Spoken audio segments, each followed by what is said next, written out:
Maybe it's a Tobias. And maybe we can ask him to start and share with us the latest trends. And I think we are ready to start. Sure. Hi, Tobias. How are you? Hi, I'm good. How are you all? We are all good. How is everything at your end? It's all good. It's great. It's great to be here, and thanks for having me. Because you've got a good number of participants, so it's weird not being in an audience and being able to say hello and get a response. But yeah, good to have you all. Do you want me to start sharing screen and go for it? Are we all ready to go? Definitely. I'll just give an introduction to you.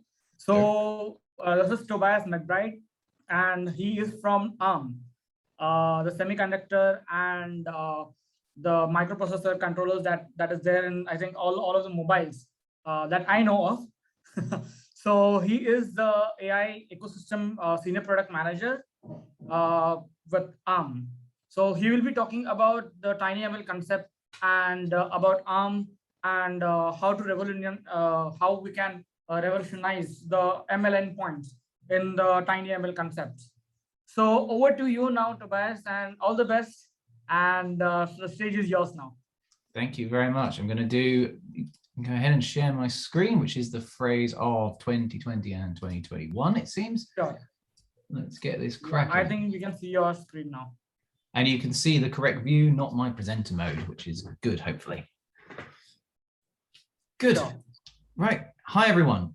Great to be here. And yeah, thanks for having me. It's a great opportunity, I think, to have a chance to talk to you all. As I've been introduced, I'm Tobias McBride, and I work on ARM's AI ecosystem team.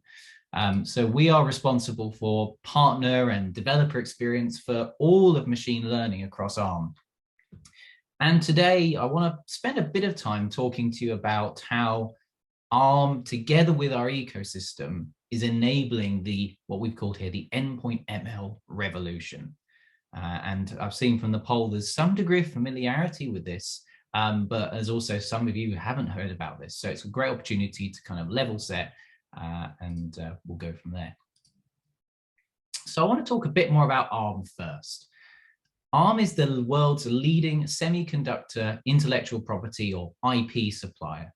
And we are all about sparking the world's potential, from the tiniest of sensors to more than 99% of all smartphones, to the cutting edge of automotive design, to the largest cloud data centers, to the most powerful supercomputers. Our energy efficient processor designs and the software platforms have enabled advanced computing in more than 190 billion chips. I'll say that again, 190 billion chips. And our technologies securely power products right from the sensor through to the smartphone, through to the supercomputer. And together with over 1,000 technology partners, we're right at the forefront of designing, securing, and managing all areas of AI-enhanced connected compute, right down from the chip to the cloud. Now, I'd like to take a moment and step back. And I want to look at machine learning and how we got here. It really kicked off in hyperscale data centers. Why is that, you ask? Well, that's where the big example data sets were. Now, as we all know, the most important computational problem facing the world is naturally identifying pictures of cats. Shown some examples here.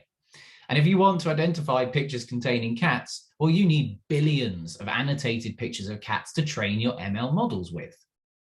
And I've mentioned here training specifically and deliberately because it's really important, as you probably know, to distinguish this training from inference, because they're separate compute problems. They have very separate deployment requirements. Because training your model requires huge storage, massive compute, and vast runtimes. Historically, the cloud and the hyperscale data centers is where most people experiment to design, discover new neural networks. And it's been there today and potentially going to be there for the foreseeable future. So if you want to train your models, then doing it near those example data sets does make a world of sense. But the center of gravity is rapidly expanding to endpoint devices. Why? Well, that's where the input data is. That's the data that you want to process and test when you use those models for inference. And that means developing ML models that work well on the tiniest devices and small, low power processors optimized to run those models. You've got to develop them. And so training occurs in the cloud, yes. And there are steps to do more training on device, granted. But today, the bulk of the inference is happening on the endpoint devices, on these tiny microcontrollers. And this inference occurs across a wide variety of use cases. And we generally break them down into what we call the 3 Vs: voice, vision, and vibration. Now, aside from being where the data is, why else is AI and ML moving to the edge? Why have we seen this growth in this industry? I want to expand a bit more here, starting off with bandwidth. If you want to shift massive amounts of data back and forth to the cloud to process, then back to the application, well, you're going to see a noticeable lag. You're going to see a noticeable delay. Now, as a user, that's going to be annoying. But it's not just about a better user experience. It's a cost factor as well, because shifting and storing data is huge in terms of cost. As an example, think about the number of installed connected HD cameras. The cloud can't take all of that HD video that users are taking, send it over the network. And particularly if you think about the increases in the number of cameras, the problem's only going to get worse. The internet would just simply break. When we look at power, next, power takes a significant amount of power to transmit all of that data. And building more and more data centers, more and more server farms just is not the answer here to that ever-increasing data handling. Because enormous power consumption is needed to enable that to work. And that power costs money, yes, but it's also critically detrimental to our carbon footprint, to that carbon emissions. And that's really an increasing area of focus for many in the industry, particularly cloud service providers as well as consumers. Because in simple terms, a given amount of compute takes less power on an edge device than in a data center. Now, laws of economics come in here as well when you look at cost. The cost of transmitting that data, as I've already hinted at, is significant.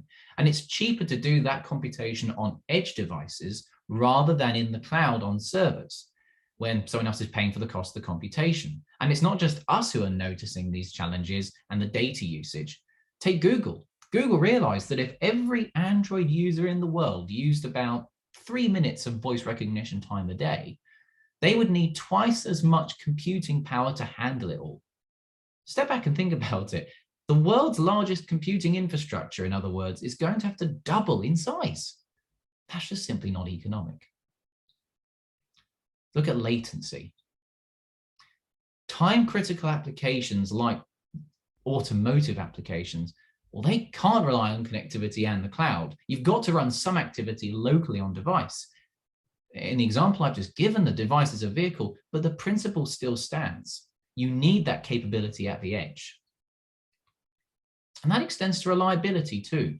I'm sure we've already experienced times when our mobile phone has lost signal, or when the internet just seems to not respond as fast as we'd like, or at all. Local on-device processing is needed to keep ML applications processing at their fastest speeds, and their fastest speeds in a reliable way. And then finally, security. And also adding on to this, I'd like to add on privacy too. Recent events are bringing security right to the forefront of users' minds. We're demanding it by right. And whilst ML is also enabling additional security measures on your device, some Android users some Android phones, can now tell the user by their gait, their walk, and they can lock that phone if the walk is determined not to be the owner's.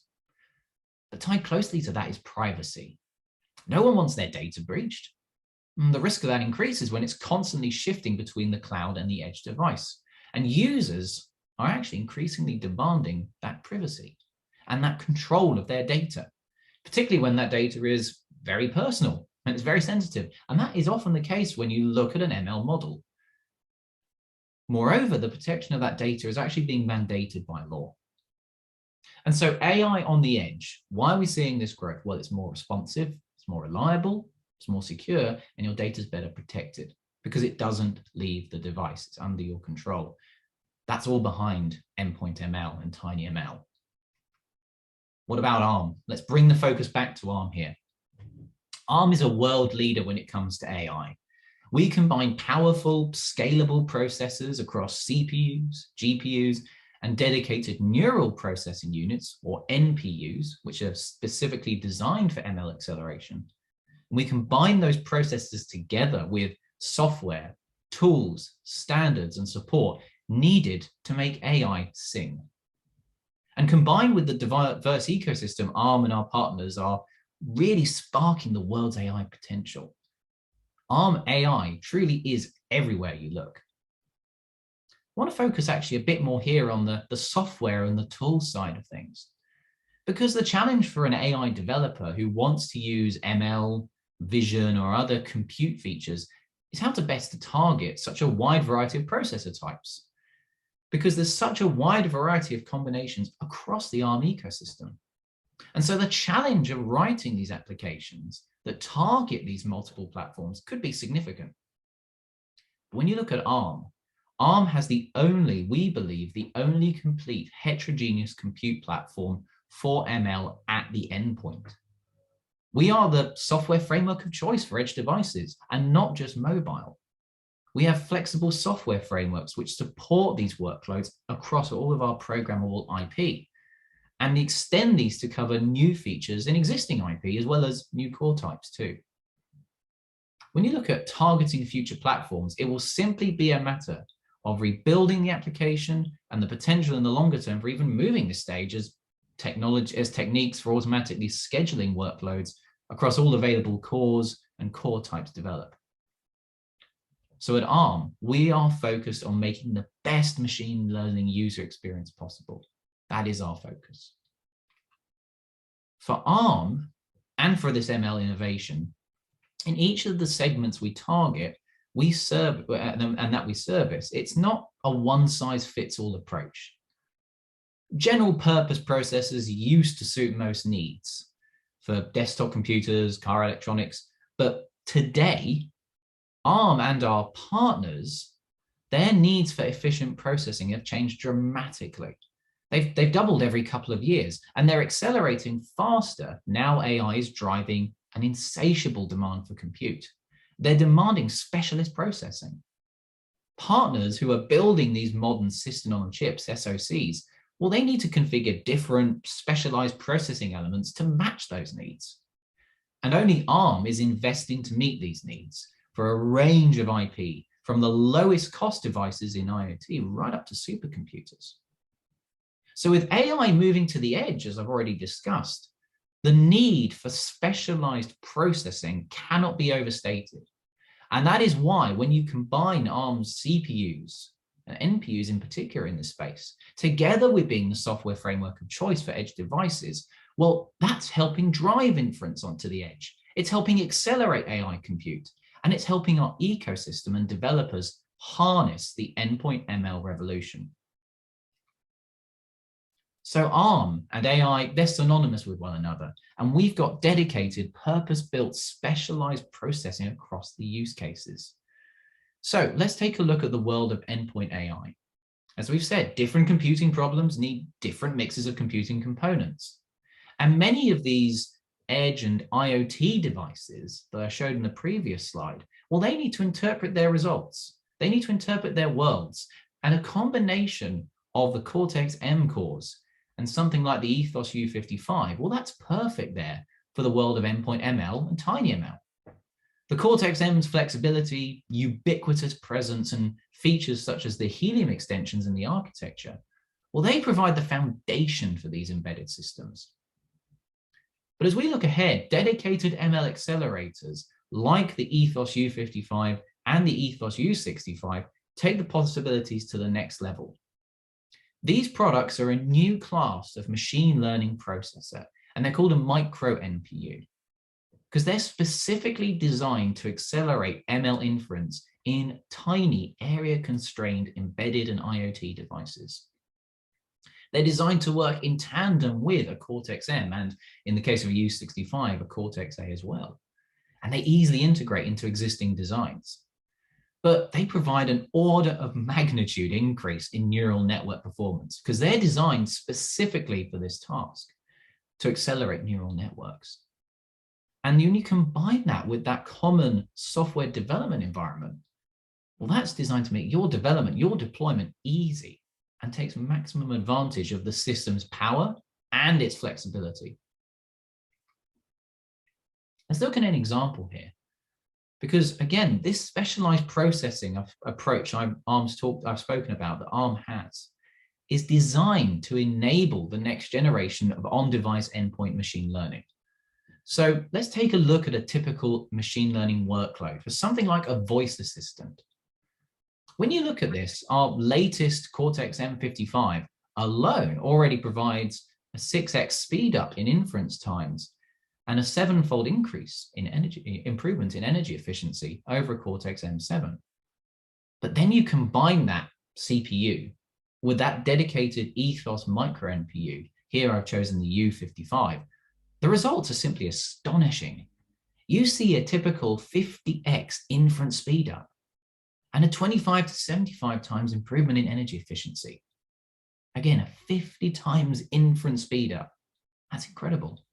Combined with that huge energy efficiency gain. Now, these numbers are truly astounding, and they give you a glimpse as to where the future of endpoint ML is going. It's really, really exciting how we're enabling this together with our ecosystem. The ecosystem is critical. The strength of ARM not only lies in that powerful, scalable processors and the end-to-end software solution I've spoken about, because you combine that with the ecosystem and you really see how ARM is enabling the next generation of AI applications. I'll give you an example here. We've got a fantastic ARM AI partner program. ARM AI partners provide a huge range of hardware and software solutions for developers to easily prototype and produce AI devices. And ARM supports them through technical support and resources, as well as event opportunities and co-marketing. We also have the extensive AI ecosystem really simplifies AI deployment on these intelligent endpoint devices because they provide best-in-class tools and algorithms and applications to people across the world. And actually, we're thrilled that Neuton is a part of this program. It's great to have them as part of it. Now, I've mentioned about this AI ecosystem. How can you find out more about it? Well, we've got a great opportunity for you to have a look. If you visit this link, arm.com/AI catalog, this catalog is really meant to be a marketplace to showcase all of the AI solutions delivered by the ARM ecosystem. So you can find AI companies and specialists by the use case, the industry, location, and so much more. You can contact the partners direct, and it's got a great user experience. So we're really excited because this catalog and our partners together will enable the next generation of AI to be conceptualized and developed and deployed because you can connect with people so easily through this catalog. I urge you to check it out. It is really great. And we really do feel it will help enable the next generation of endpoint ML. But we're also making it really easy, and we're working really hard to make it easy that you can deploy AI on ARM quickly and simply. So we've got great documentation, how-to guides, workshops, and so much more. As a quick spotlight, we do an Easy as AI series, showing how AI on ARM really is for everyone. We're about to release our second episode today, so just search for it on YouTube. We think you'll love it because it focuses on how to develop and deploy on an Ethos U55. But we also want to support ML developers with the opportunities to learn, to develop, and interact with and from the ARM ecosystem and the ARM communities we built up. And I want to highlight one example here, ARM's AI Virtual Tech Talk series. We have a fortnightly series of talks which feature the latest in AI trends, technologies, and best practices. They're great fun. They're really interactive. We've got live demos and workshops, speakers from ARM, speakers from the ecosystem. And as a matter of fact, we had Blair from Neuton. He gave an awesome presentation a few weeks back in September. And you can actually check that out again on YouTube. Search for the ARM Software Developers YouTube channel. He spoke about how Neuton is making neural networks 1,000 times smaller and faster. It was great to host. And in addition to that, we've got a ton of topics we present. There's a lot around TinyML here. There's a lot around endpoint ML. And again, we look at the latest trends, technologies, and best practices from ARM, from the ecosystem. But we also look at those in the context of other topics like AI bias, robotics, sustainability, spatial AI. And we also look at the interactions with key frameworks, as well as key tools and development tools. So TF Lite, PyTorch, AutoML, combine those all together. It's a great series, and they run every 2 weeks, as I say. You also get the opportunity to hear the very latest from ARM as well. We get the new hardware and software features and capabilities announced there.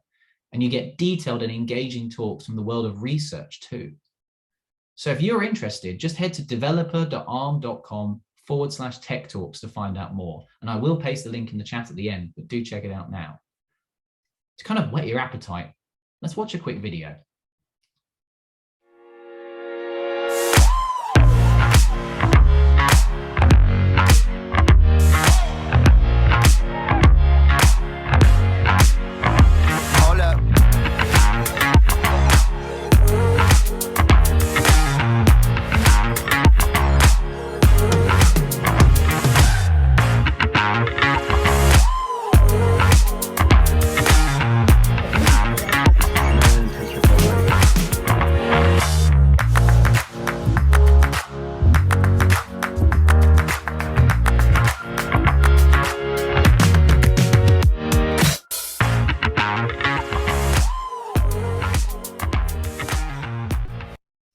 Pretty cool video, right? I love it. It's great. It really shows you the opportunities to hear from this ecosystem, all about the latest AI trends, technologies, best practices from across the ecosystem.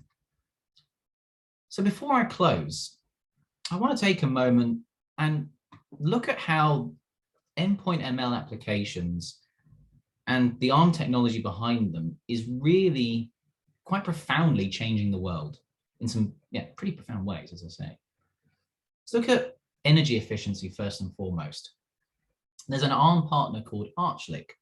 They're a huge appliance manufacturer in Turkey. Now, if you look at a fridge, typically it's the second biggest home energy consumer. About 13% of the total energy consumed in a household. And it plays a critical role in reducing food waste as well. That has a massive carbon footprint. So Arçelik did an experiment to add AI into refrigerators, again, at the endpoint. And they developed a lightweight reinforcement learning algorithm that analyzed local in-home behavior to try and minimize the temperature fluctuations when the door was opened. What they found was astonishing. You could reduce power by 10% in existing fridges just by using this. Now, if you add up the cumulative effect of all of that, hypothetically, you could shut down 9 entire power plants with widespread deployment in Europe alone. That's just astonishing. But let's look at industry. Industrial pumps. They use, I don't know if you knew this, about 10% of the world's electricity. And according to a leading manufacturer, 90% of them, that's 90% of them, are inefficient. So if pumps were a nation, they'd rank 3rd in worldwide consumption. Now, if you want to remotely monitor these pumps, well, that's going to require connectivity. And only 1 in 36,000, that's not 1 in 36, 1 in 36,000 are currently connected. But if you implement a local AI control system, if you implement endpoint ML into this system, like I just mentioned in the Arçelik fridge example, well, they found you can reduce energy consumption by between 15 and 20%. Now, one of the researchers estimates that this could achieve a global energy saving of 2%, which is pretty astonishing. But then you can look at something else like healthcare and hearing aids. One of our partners is developing the next generation hearing aid design, because simply amplifying the sounds around you, that's not the solution. What is using, again, endpoint ML, tiny ML, and these algorithms to balance the sounds out, because you want to ensure the output is clean and it's ideally tuned to that person's unique type of hearing loss, allowing the brain to work in the most natural way possible. It complements, it really works, and it's astonishing. And then let's look at sustainability. At Arm, we run a series called Made Possible. And this is where we spotlight partners and initiatives that use Arm technology to change the world for good. Because the world, as we know, is driving towards net zero carbon by 2050. So the protection and conservation of these natural carbon sinks like rainforests, that's critical. So Rainforest Connection, which is a non-profit tech startup based in San Francisco, uses sound and machine learning to monitor the rainforest. And they have got a project in Western Sumatra in Indonesia that works with local groups on the ground. And these devices are deployed on the top of the trees with solar panels inbuilt. And these have a really powerful microphone, and it listens to the sounds of the forest 24 hours a day, 7 days a week, and tries to pick out specific sounds that could be a threat. So that could be a chainsaw, gunshots, motorcycles, logging trucks. And so if you use that Arm technology and the GPU specifically, they found you could analyze this audio as it comes in. And if that noise is concerning, they notify locals who then investigate that potential unauthorized activity in the forest. So these are just some examples of how, when you combine what Arm's doing with the ecosystem, ML can be deployed for good. And in time, I know when we look at the latest hardware and software I've outlined to you today, that we're going to see even more amazing Arm-powered innovations like this coming from the ecosystem, because we're going to continue to spark the world's AI potential. So that's how Arm is enabling the endpoint ML revolution. We're sparking the world's AI potential. And if you're interested in taking the next step in your endpoint ML journey, I have two very quick recommendations for you. First and foremost, our Arm Tech Talk series. Again, every other week we run these. They're really great. We strongly encourage you to attend. You can register. I'll paste the link in the chat so it makes it easier. But you can go to developer.arm.com/tech talks to find out more. We've got a tech talk coming up, actually, talking about this latest processor at the beginning of November, talking about the Ethos U55 and how you can get started. And then finally, as you've got the slide here, and as you can probably tell from my background, we've got an event called Arm Dev Summit. So you can go and sign up today at devsummit.arm.com. It's a 3-day virtual conference which provides insights into the latest technology trends, and it gives you an opportunity to up-level your skills in technical sessions and workshops. But it also offers you the chance to network with like-minded developers and hardware designers, software developers, and others. So come along and join in that community, and we want you to help us spark the world's technology potential. Thank you all so much for listening. It's been great to be here today. Thank you. Wow. Thank you, Tobias. Thank you, Tobias. It was amazing. Thank you so much. Definitely, it was wonderful. This developer summit is going to be on October 19th and 20th, right? October 19th to 21st. Okay, so that's a 3-day. Not event. far away at all. We're less than 2 weeks to go. Yeah, definitely. I'll be the first one to enroll in it today itself.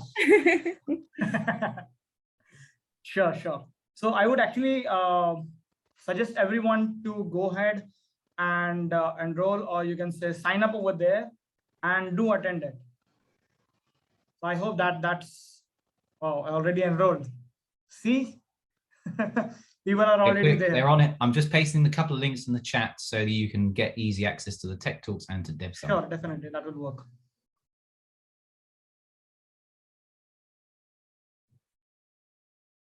So I hope we're sharing it right now. Yeah, very soon in the same company, but with more people in 2 weeks. Yes, definitely. I mean, it's quite exciting to have you over here on the summit with us. I mean, on this marathon that we already have. It's very, we are grateful to you actually. Thank you, Yulia, to have him on board with us. Enjoy. So Yeah, thank you. Thank you. So now we will move on to our next speaker. That's Blair Newman. He is CTO at Neuton.ai as well as Bell Indicator. So I believe uh, Blair will be talking about the AI intelligence for the edge devices, which also includes some of the case study, I believe. So I think now I can hand over the stage to Blair. All right. Let's Sorry see. about Hello, slight Blair. slow Hello, good and morning. yeah, dull this thing, introduction. But I think I managed to do something. Definitely. All right. So what do you now, Blair? Stage is Okay. yours. All right. All the Thank you, best. Sam. All right. Thank you, Yulia. And just to check, just want to make sure that you guys can hear me okay. Is this fine? We do. Okay. Yeah, we do. All right. All right. Excellent. So I will take a moment to share my screen. Okay. Yeah, All right. now we can see that. All right. Excellent. Excellent. Okay. So as we get started, I just want to take a moment to introduce myself. So as Yulia and Soham mentioned, my name is Blair Newman. I am the CTO here at Neuton. I've had the opportunity to be with the organization for going on 7 years now. And prior to joining Neuton, I spent a little over 11 years with Deutsche Telekom.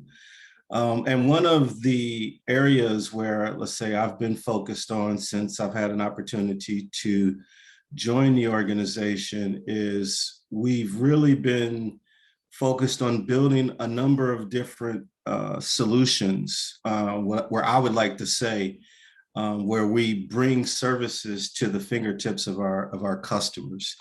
And one of the areas that, of course, I am extremely honored to have a chance to speak with you guys about is today is Neuton.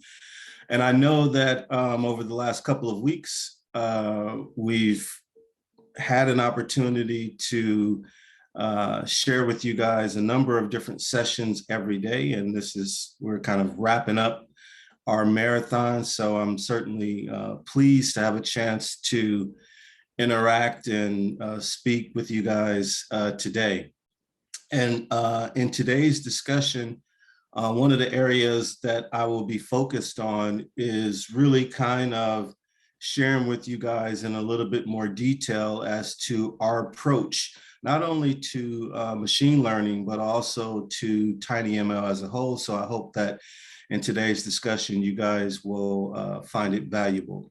Now, since we have taken a chance or taken the opportunity to put on this marathon, we have a very wide group of individuals on today's call. Some individuals, some of you guys may be a little bit more experienced from a technology perspective, from a data science perspective, and we probably also have some individuals who are new to machine learning. So my objective today is really to kind of address all different demographics, all different areas, irrespective as to where you may be on your machine learning journey. So kind of starting out, when we began to talk about TinyML, or when we began to talk about edge computing, I always kind of like to start the discussion of kind of just leveling out on what does that kind of really mean and where does Neuton play a part in that. And when we begin to talk about TinyML or edge computing,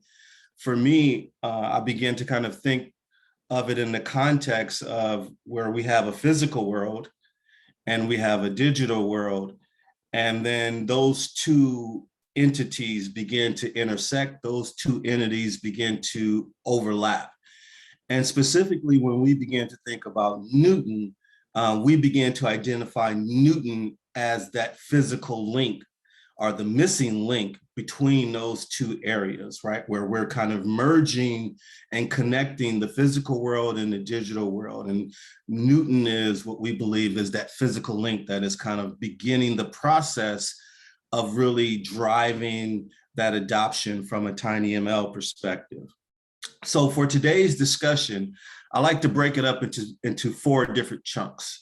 And it's kind of weird in the wording just a little bit, but starting off with first, like what is TinyML, what is edge computing, what not, what's kind of preventing us from really accelerating the adoption, because one of our missions is truly to bring machine learning to everyone. And we really mean that in a real and literal sense. And I will share that with you guys as to how we believe we're going to accomplish that. And then what if, and then what next? So that's going to be kind of the journey that we will take in today's discussion. So beginning first, again, just what is edge computing? Edge computing can mean different things to different people. For me, when I began to think about edge computing, it sometimes, it could just be really, to a large degree, it could be your mobile phone. It could be, your smartwatch. It could be if you have a Fitbit and it's tracking all of and monitoring all of, your health, your heart rate, et cetera.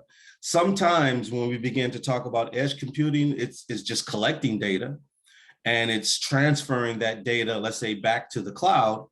But for myself, when I began to talk about edge computing, what we're really talking about is having a device that is actually where the computing is actually taking place, where that intelligence actually lives, and we're not sending that data back to the cloud. We're actually making those decisions, making the determination actually on the device. And machine learning in TinyML is really kind of right there in the middle.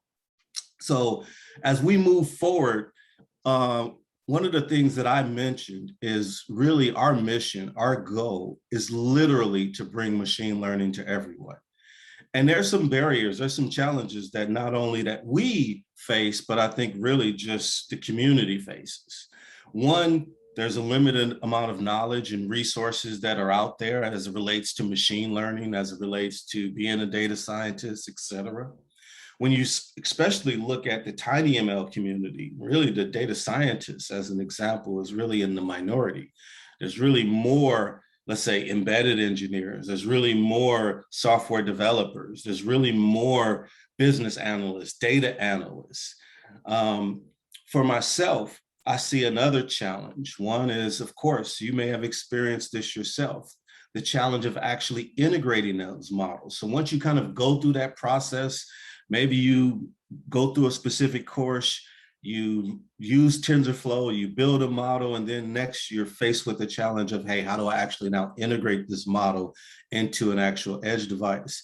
And then most importantly, once you actually produce that model, and if you're fortunate enough to compress the model so that it can integrate into your microcontroller, and then you are now in production. That's our goal, is to actually implement something into production. The next challenge that exists is, how do you evaluate the quality of that model? How do you ensure that that model is really going to perform based upon the expectations that you put forth? So that's the next area that we also address. But I'd like to challenge you guys, and hopefully maybe some of these questions have been answered for you over the course of the last couple of weeks. But I think these are questions that you should always ask yourself, whether you're using Neuton, whether you're using TensorFlow, whether you're using any particular tool that is on the market. I believe these are questions that you should not only ask yourself moving forward, but you might want to ask yourself now. Are you able to build a model today, right now, without having any technical expertise? That's something you should think about.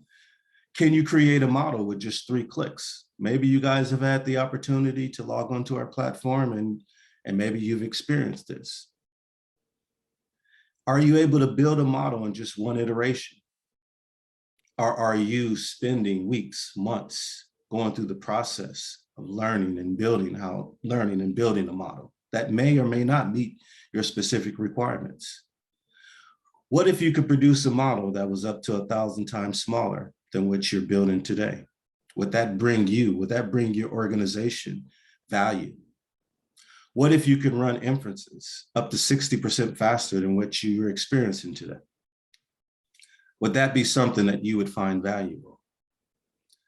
What about if I told you that you could eliminate the need to perform any compression? Maybe today you're building models, you're going through that particular process, then you have to take that next step, and then you have to go through and you have to compress the model. What about if we could eliminate that for you and not compromise accuracy along the way? What about if you could explain how every single prediction that your model is making? What about if you had that complete transparency? Is that important to you? Is that important to your organization? Is that important to your customers? Is that important to your business? What about if we can enable you to produce a model up to 85% faster than what you may be doing today, or what you thought you could do? Our model, and what I like to ask all of you guys, wouldn't you like to build fast, build once, and never compromise along the way, whether it be accuracy or whether it be your business requirements? These are questions that I not only want you guys to think about today, but I think you should always be thinking about as you move forward in your particular journey. And our objective is to make sure that after today's discussion, after you've experienced this marathon over the last couple of weeks, that you can actually check the box on all of these particular items and achieve these goals. So what's next? Where do we find ourselves today? So for some of us, or for some of you who may have had the opportunity to build models and actually integrate those models into a microcontroller, here is maybe some of the steps that you've taken so far today. You may have started out first with some requirements. Maybe they were business requirements. Maybe they were requirements that you just defined for yourself. And then you went out and you identified the hardware that you needed in order to meet those requirements. And then depending upon where you are at from a technical perspective, you either then, took some courses and began the process of learning how to build a model, or you went through or you began that process of building a model. And we know it's a very manual process to build a model, and it takes a lot of different iterative steps that you have to go through. And then once you built that model and it presumably met the requirements that you were targeting, then you had to go through and you had to say, hey, can this model actually integrate into my microcontroller? Is it too large? So then you went through some steps of compressing that model, whether it was pruning, whether it was distillation, whether it was quantization, et cetera. And then you took those additional steps. And yes, of course, maybe there are some tools out there that are helping you in this particular area, but it's still a very laborious process that you have to go through. So then you kind of go through and you say, okay, let's embed this model into my microcontroller. Then you evaluate if whether or not it's performing the way that you would like. And then maybe you have to start that process all over again. But there's a couple of things that remain true, irrespective as to where you're at in the process. Typically, it's fairly manual. Typically, it takes an extended amount of time. And you have to cover, or you have to possess a number of different skills in order to reach that point of producing the model.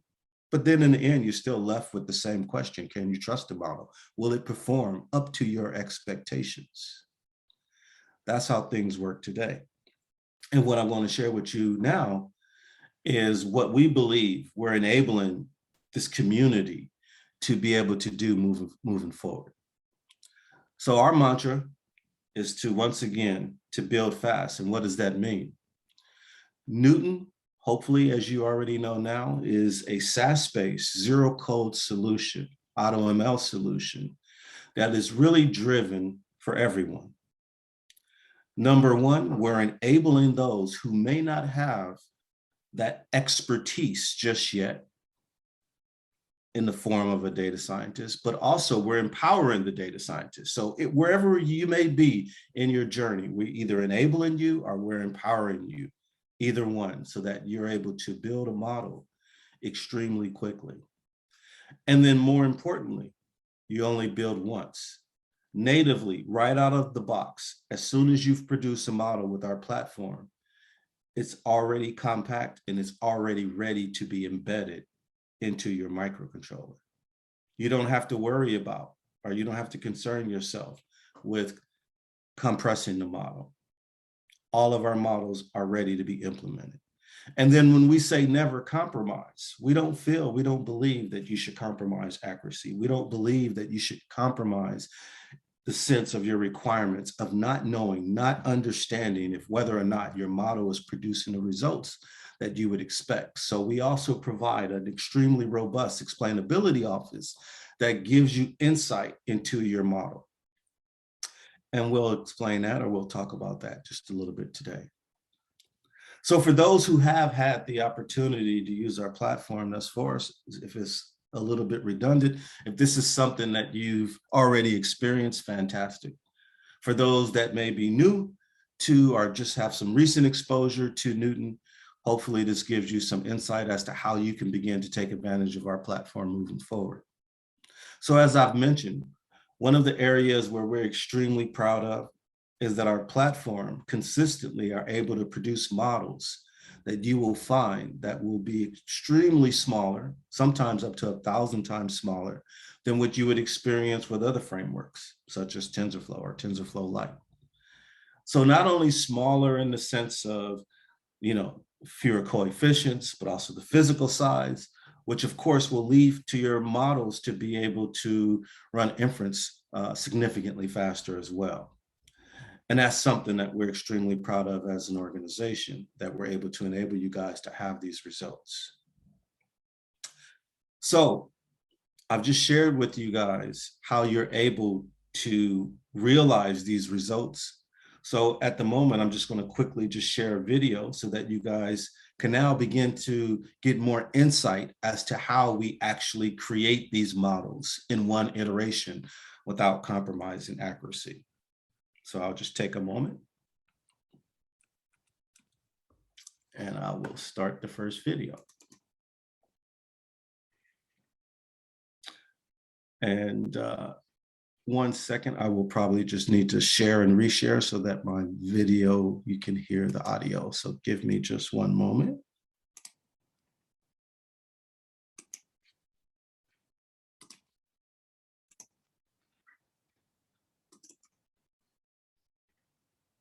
How does Neuton create incredibly compact and accurate models? First, Neuton uses a selective approach to the connected features. Let us take as an example, the model for determining cardiac arrhythmias. Amplitude of contraction of the heart muscle acts as one of the features for training the model. As you can see, Neuton only needed to make connections with half of the features. We also leverage a unique patented algorithm to adjust the coefficients within a model. Unlike most algorithms, Neuton's algorithm is not based on backward propagation of errors and the stochastic gradient descent. Furthermore, the Neuton algorithm is minimizing the likelihood of hitting local minima. This is especially important when building small models. You can see that in our example we've achieved an area under the curve value of 0.96 with only 253 coefficients. Meanwhile, achieving the same accuracy with TensorFlow requires significantly more coefficients. Neuton is even 10 times smaller than TensorFlow Lite. The Neuton platform enables models to be built automatically, neuron by neuron, starting from learning general features and moving toward identifying the most specific ones. This allows selection of a model of almost any level of precision and size, in a single iteration. The Neuton eliminates the time-consuming multidimensional manual search for network parameters including number of layers, neurons, type of activation function, batch size, dropout, learning rate, and more efficiently finds the optimal structure. The neuron by neuron growth makes it possible for cross-validation to occur progressively, which is typically not feasible with a standard approach. The combination of these characteristics also increases the generalizing capabilities of the model, which allows for creation of compact models, without compromising accuracy.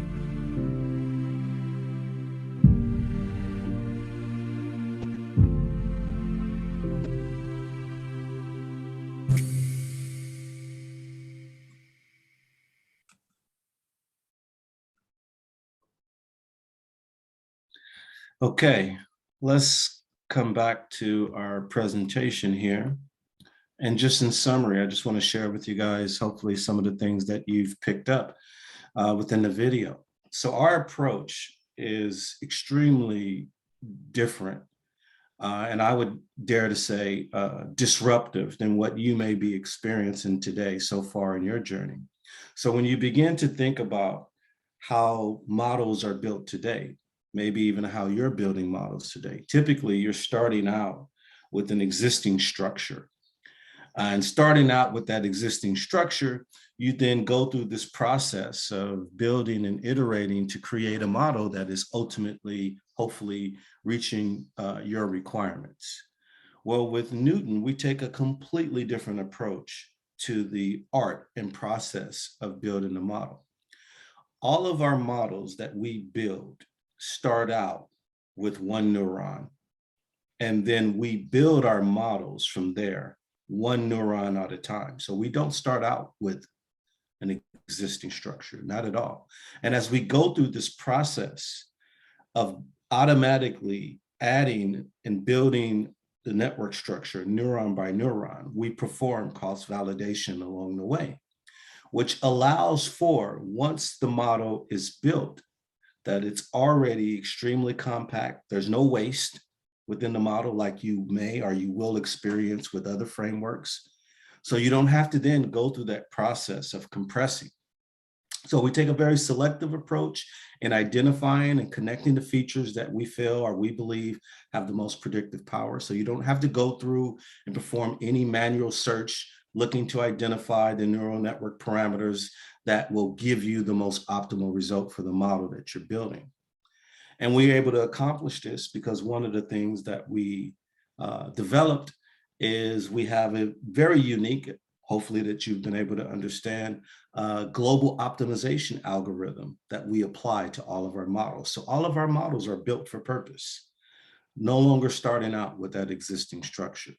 And this is the background as to how we're able to produce models extremely compact in the first iteration and ready to be integrated into your microcontroller as soon as the model is developed. So when you begin to think about as to, again, where you're at today, and I've just highlighted this, right? There's a number of different variables that you have to go through manually, whether it's beginning to, how you're seeding the model, the number of neurons, the number of layers, what activation functions that you're using. So we eliminate the need for you to have to kind of go through this process. We eliminate it 100%.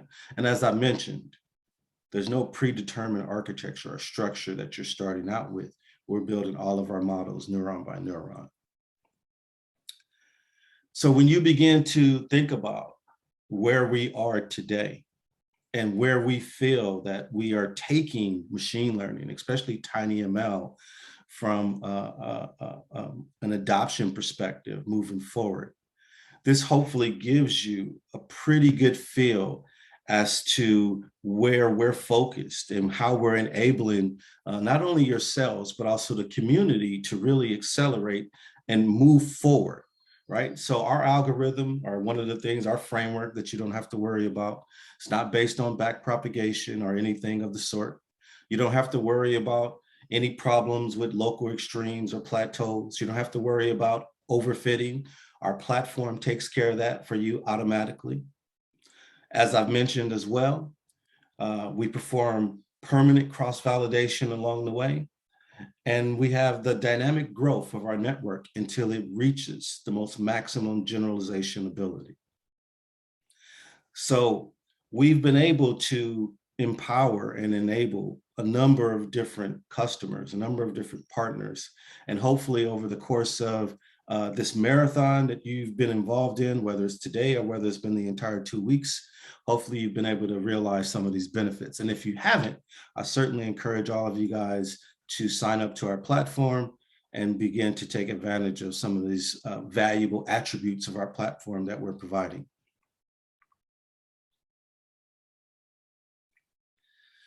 So when you begin to think about, let's say, our platform, and especially when we're talking about TinyML, one of the areas that typically is obviously a focus is the microcontroller. And in some cases, of course, Neuton is not the only platform that is out there. It's obviously not the only framework that is out there that you can use. But one of the things that we really like to highlight is that our platform is also hardware agnostic. So when you leverage our platform and you're looking to build a model, our models are capable of being integrated into any microcontroller. I know that there are other tools, that are other platforms that are out there, and more often than not, or in some cases, that particular tool is really building a model that is geared to a specific hardware device, not with Neuton. And one of the things that we're able to see, and hopefully you can see here on the screen, is that our models, as I mentioned, since they're able to be built extremely compact out of the box, we find that you're able to integrate your model into devices that may have memory, available memory of less than 100 kilobytes. So this is also something that we're extremely proud of. We're kind of enabling and empowering all of you guys to not be limited to any specific device, as our platform is producing models that's enabling you to leverage really any device of your choosing. So one of the things that I'd like to take a moment to share with you guys next is the process where we've built a model that is specifically determining if whether or not an arrhythmia exists in a particular patient, and then integrating that model into a microcontroller. So this is one of the areas that hopefully you'll not only be able to see the model actually being built, but also see Neuton in action. So I will take a moment and I'll start the next video.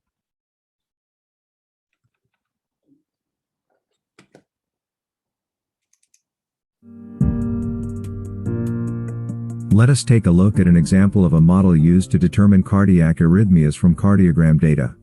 We would like to leverage the created model to predict whether there is an impending arrhythmia or not by running inferences on the microcontroller, without sending the corresponding sensor data to the cloud.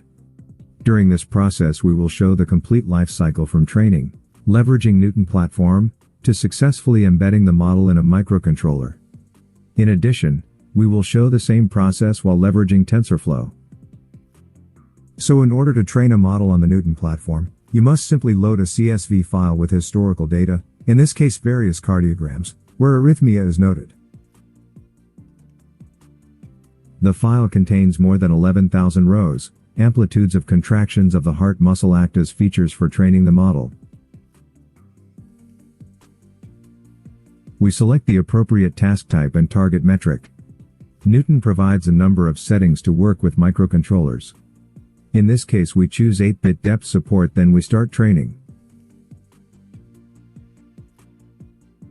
At this point everything else happens automatically.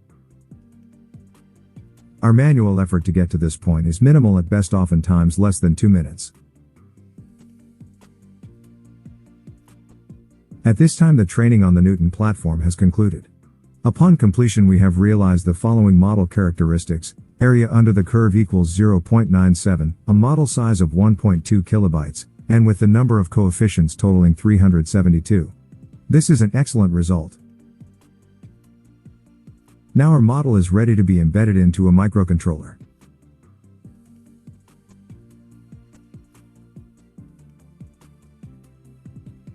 We begin building a network while leveraging TensorFlow. We first begin by looking for the optimal architecture while also looking to sort out the associated parameters. Here are a list of other potential settings that must be handpicked and validated. This is a long, random and laborious process that does not guarantee finding the optimal structure. We will show the example and results if just one of the many available parameters are selected for the given network architecture. This absolutely cannot be done without special training. In addition, we must spend several hours iterating over these parameters. We begin by initializing the network with one hidden layer, after which we will train and validate the model. We have set aside 20% of the training data as a holdout set for validation. Now that the network is trained and validated, we can see that we have achieved a model accuracy of 0.933 measured with the metric area under the curve. This now becomes our baseline.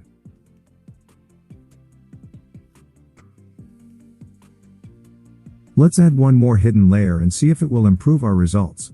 To see the updated results due to our changes, we must train and validate the model once again. As a result, we can now see that our accuracy has increased significantly, and the measured metric has increased up to 0.95. Let us now change the activation mode of the previously added layer from ReLU to sigmoid and see what happens. As we know, this is a random and iterative process that occurs when building a model. We now see that our result has decreased in comparison to the previous iteration. Let's discard the activation change from the last step since ReLU clearly provides better results.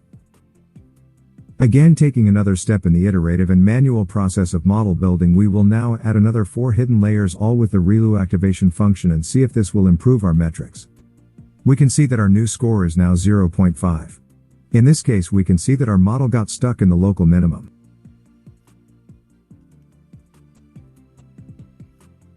Let us now once again change the activations of the previously added layers to 10H. In this case, we can see that our model is overfit. After reviewing the previous 2 iterations, we can easily draw the conclusion that our model from 2 steps ago produces the most optimal results.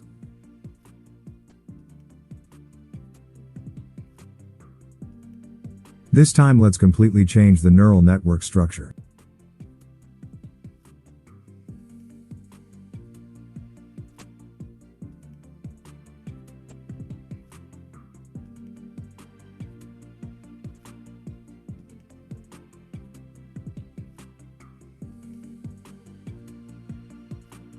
We can easily draw the conclusion that our model produces the most optimal results. Here is summary of all the differing and necessary steps we took in order to identify the most optimal model. After several hours of iterating over various parameters, we created a model in TensorFlow with similar characteristics as it relates to model accuracy. However, the model size is indeed much larger than the results we would typically see with Neuton. Neuton's model is 202 times smaller than TensorFlow. However, you cannot embed model immediately. We need to reduce it using the TensorFlow Lite converter. We can see that the firmware does not fit into the flash memory of the targeted microcontroller.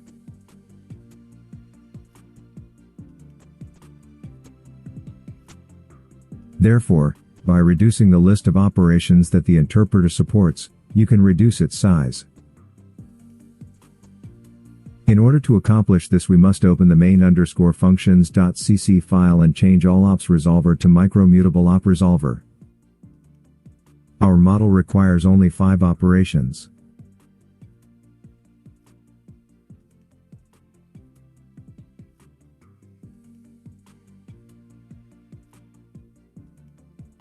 Compiling it, we see that the size has decreased.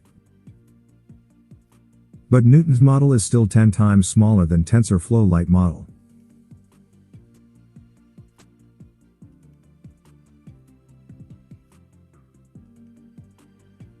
Now our model is ready to be embedded into a microcontroller.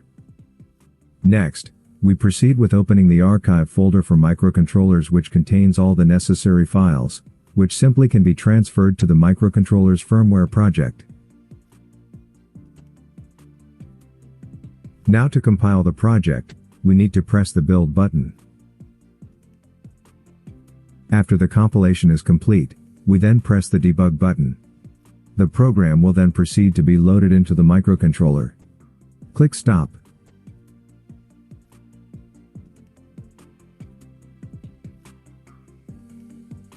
Everything is ready to run inference in the microcontroller.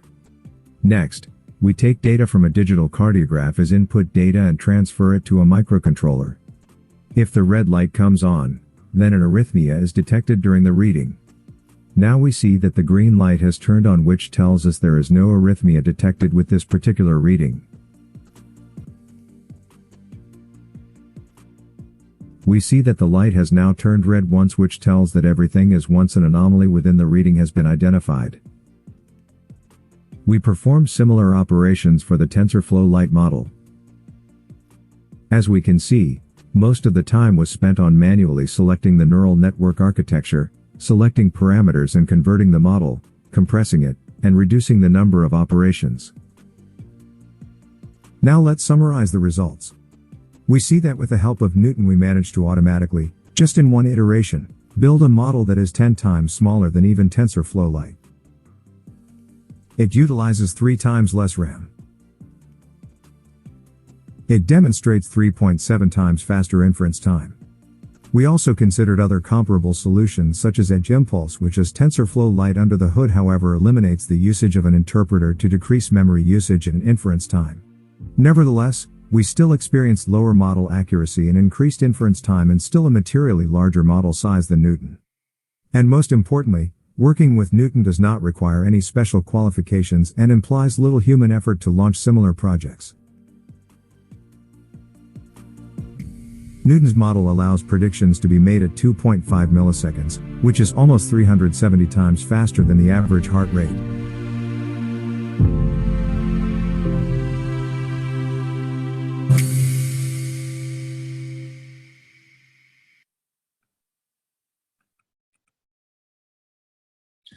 Okay. I know that that was a tremendous amount of information, and hopefully you guys found the video extremely valuable. But one of the things that we wanted to demonstrate, not only, let's say, throughout today's discussion, but specifically in the video, is just in summary, we want to kind of just highlight, the steps, the process that one would typically go through in order to manually build a model versus the steps that you would go through by leveraging Neuton. And hopefully one of the things that became abundantly clear is that it's very time consuming. And one of the analogies that I like to use, at least for myself, especially when I'm having an opportunity to have a discussion in the TinyML community, is at least for myself, and maybe you guys might have different experiences, I need to drive a vehicle. I need to drive a car, oftentimes to get me from point A to point B.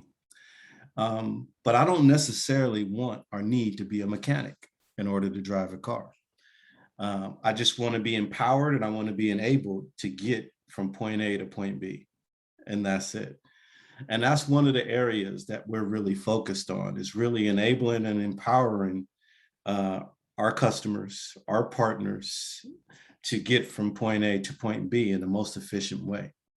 And hopefully you're able to see, not only from a usability perspective, but also from a technical perspective, that we're able to do this not only in a very efficient way, but the results that we're able to produce are definitely top of the line results.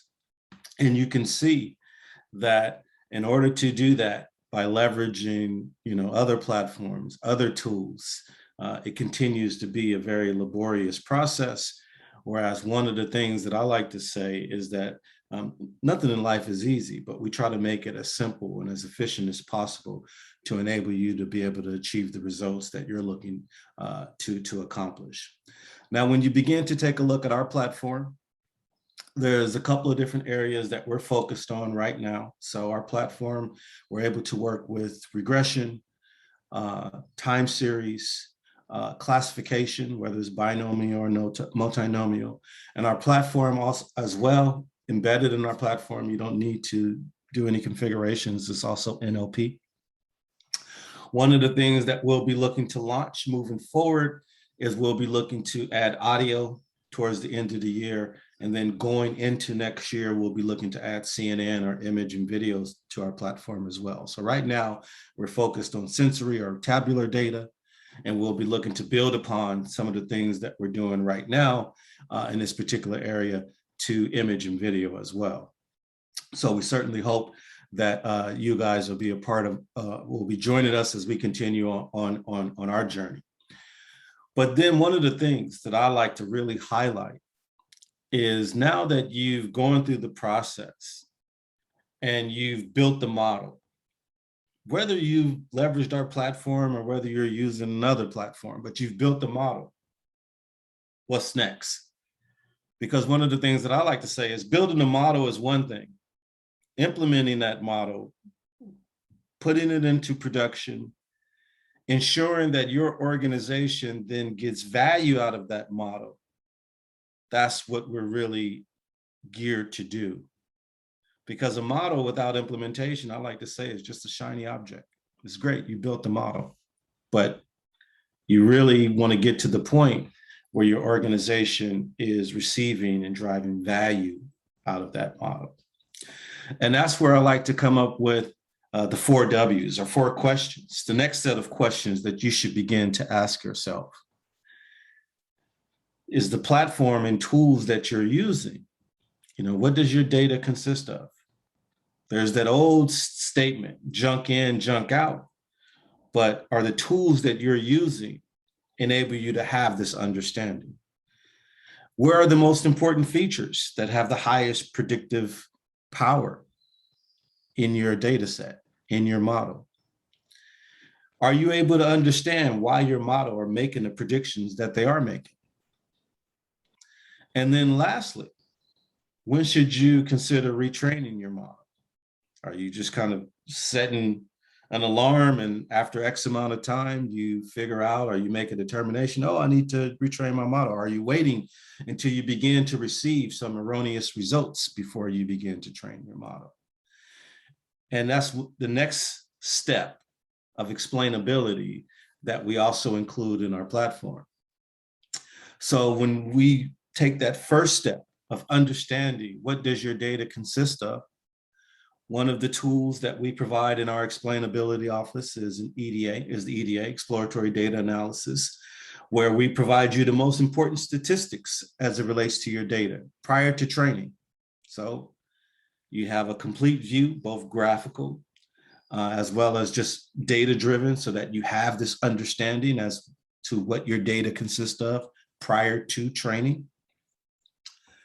The next thing is we also provide a feature importance matrix in our platform, in our explainability office. And this feature importance matrix will give you the top 10 features that are influencing or driving your predictions, as well as the bottom 10. So you may start out, and sometimes this is the case, where you may start out with a data set, and you may start out with 50 features, only to find out that maybe 20 of those features have no predictive power at all. So you can go and you can, trim your data set down and produce another model, but we'll give you this insight within our explainability office. And then the next tool, which is by far our most popular tool, internally, we like to call it the what if tool, but it's the model interpreter. What we allow for you to do for each and every prediction that your model makes, you're able to then not only evaluate that individual prediction, but you're able to dynamically change the value of any feature to see how it may change your prediction. So we're giving you complete transparency to all of your predictions, and you can change those values to see if it's a classification problem, if it's binary classification, if a customer will churn, if the customer will not churn. You're also able to then, if you like, identify if there's any bias. You're also able to identify what may be the sweet spot for a given prediction. Or if you're looking to identify, your ideal customer profile. You're also then able to, if you like, if it's a regression problem, define a threshold value or a specific value. And then our platform will tell you what is the value, or what are the values of your features? What do they need to be in order to meet that specific threshold? It's an extremely powerful tool that in some cases, some of our clients, some of our customers, our partners, they just want to use our platform just so that they can have this level of detail into each and every prediction. And if you just so happen, let's say as an example, maybe you're in the financial services space where explainability, if your platform, if your tool is not able to explain each and every prediction, then you're not even able to operate in that space. So that's our what if tool, or our model interpreter. And then the next tool that we provide is we provide a complete lifecycle management tool, which we call the historical model to data relevance indicator. It's a very long word, but in short, we provide a dashboard that will let you know proactively if your model is beginning to decay and if whether or not you need to retrain your model. So we do that proactively. So one of the things that you'll see on the dashboard is you'll see a percentage, you'll see a tree with some leaves. As your model decays, or maybe your model needs to be retrained, then that percentage will go down. Maybe the leaves on the tree will begin to fall off, but we proactively let you know when your model needs to be retrained. So you don't have to worry about that. You don't have to think about that. You don't have to operate in the dark. We provide that insight for you moving forward. And that's another key component of our explainability office, is being able to have that complete life cycle management tool available to you. So now if we kind of circle back as I begin to wrap up, I had posed to all of you guys at the beginning of our discussion some questions that I challenged all of you guys to ask yourself, especially if you're considering or looking at tools that you're using today versus what you would like to be doing moving forward. And I asked you guys, would it be of interest to you, as an example, if you're able to build a model without any technical expertise? So even if you are a data scientist and you need to begin to ramp up your output, maybe you can leverage a tool like Neuton to enable some of your colleagues to help produce models so that you can focus on some other tasks. Or maybe you're new to machine learning. You're an embedded engineer and you're saying, hey, I just really want to focus on getting a model integrated into my controller, but you don't necessarily want to be a data scientist. Is this a platform or this is a tool that can bring value to yourself, to your organization? So hopefully throughout today's discussion, and not only in just today's discussion, but throughout the course of the marathon, if you've had an opportunity to participate with us, hopefully throughout you've been able to check the box and see how Neuton can enable you in all of these various areas, whether it's building a model in one iteration, whether it's accelerating your time to market, whether it's having the ability to evaluate each and every single prediction that your model makes. Hopefully you're able to walk away with checking the box as it relates to Neuton enabling you in all of these various areas. So in summary, one of the things that I like to remind all of you guys is to really begin to approach your journey as it relates to driving the TinyML community forward. And we certainly believe that we're contributing to do our part, whether it is providing a platform that is SaaS-based, zero code, and enabling machine learning for everyone, whether it's the data scientists or the non-data scientists, whether it is being able to build extremely compact models in one iteration. And then of course, once you do reach production, having the tools at your disposal, enabling you to be able to explain why your model is making certain predictions and have insight into all of your data. So I encourage all of you guys to continue to move forward with hopefully building fast, building once, and not compromising along the way.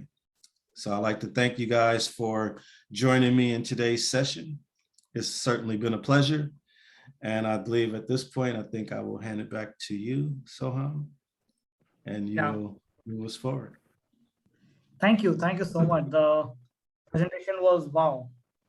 I mean, like I even have some questions for you, but I'll take that at a later stage. Once let the audience have the questions.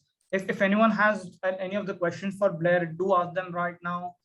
And you can post it directly on the chat box. You can post it on the Q&A also, and you can ask them. So we are open for the questions right now.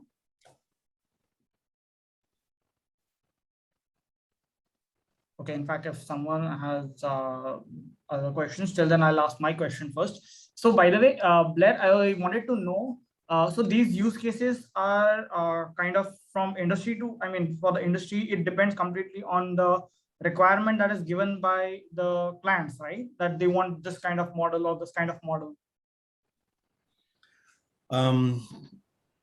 Can you just restate the question? I'm sorry, I didn't completely understand your question. Okay.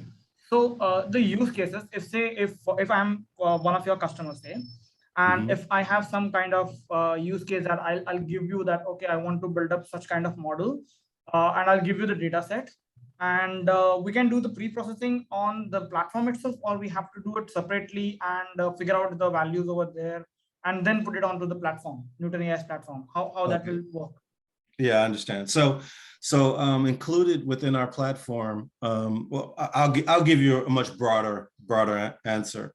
So Sure. So how we engage with the community is whether, let's say, you're using our free plan, Gravity, or whether you're using a paid subscription. So anyone who signs up to our platform, we invite them to their own private channel and within Slack. And the first step, of course, is typically some data preparation, which, let's say, the customer has to go through, but we will assist them as it relates to data preparation. But when it comes to data pre-processing is built into our platform. It's enabled by default. So if you have any missing values, as an example, or any conversion of your data to, let's say, machine readable format, et cetera. So data pre-processing is included and enabled via checkbox on our platform. And the same with feature engineering as well is also included in our platform that our customers can enable by just checking the box. So, but we do assist all of our customers as needed.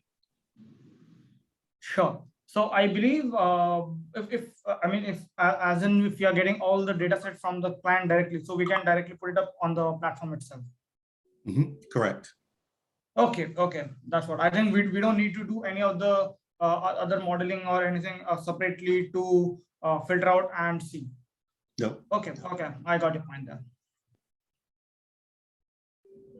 Sure. So definitely, if you guys have any other questions for Blair, do let us know. And he's already up for more questions. So definitely let us know, and we are here to answer you guys. Okay. Well, Yulia, Soham, thank you again for inviting me. I appreciate it. Thank you so much. It's amazing, and a lot of details. And I think some of our participants already tried Neuton, and after this session, I invite you also, guys, to try our TinyML mode, where you can build the same tiny model as you saw in the use case now. And yeah, sure, please, you are welcome to try it, to see it by yourself and to share with us your feedback. I just remember that today is the last day to submit your tasks, so please hurry up. We already have some top participants who have very good chance to be a winner of our competition and take all prizes.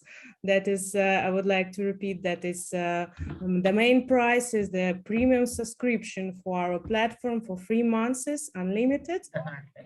All the participants will get from us an official certificate that you can share on LinkedIn.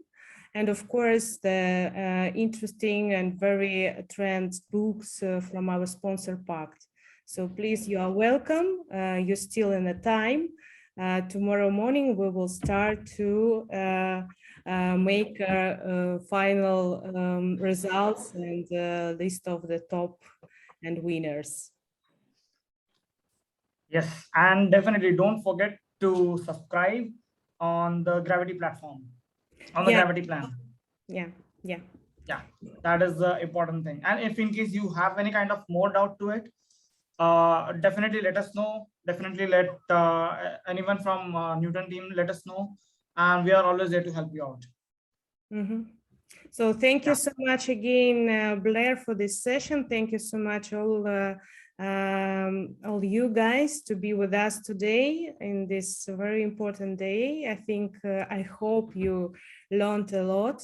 I just would like to run a short poll with one question for you. If you be kind to answer us, we will be very grateful. Yeah, now you can see the question. Yes, I can answer it. Oh no, it's Yeah, not for us. you're welcome, of course. No, I mean, I cannot answer it, but no worries. I know. I'm definitely, inspired by it. So that's my answer. So guys, there is a poll up. It's a simple question. So just take it up and let us know once you are done.